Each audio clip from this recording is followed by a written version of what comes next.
Mirpur ১০ গোলচক্কর flyover ঘিরে হকারদের দৌরাত্ম্য, দেশে হারা সাধারণ মানুষ। বিস্তারিত দেখুন শেখ মনিরুল ইসলামের তথ্য ও ভিডিও চিত্রে।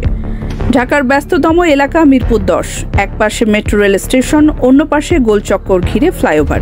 প্রতিদিন হাজারো মানুষের যাতায়াত এই এলাকায়, কিন্তু সাম্প্রতিক সময়ে ফ্লাইওভার ঘিরে চারপাশে হকারদের অবাধ দৌরাত্ম্যে সাধারণ মানুষের হাঁটার জায়গা পর্যন্ত নেই।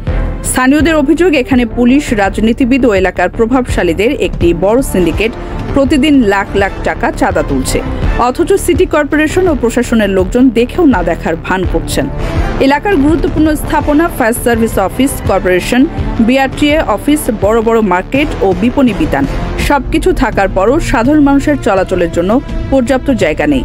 সাধারণ পথচারীদের দাবি, মিরপুর ১০ গোলচক্কর ফ্লাইওভার ঘিরে গড়ে ওঠা এই বিশাল দোকানের মহড়া অচিরে সরিয়ে দেওয়া হোক। তারা প্রশাসনের কার্যকর পদক্ষেপ দেখতে চান, যাতে মানুষ স্বাভাবিকভাবে চলাচল করতে পারে।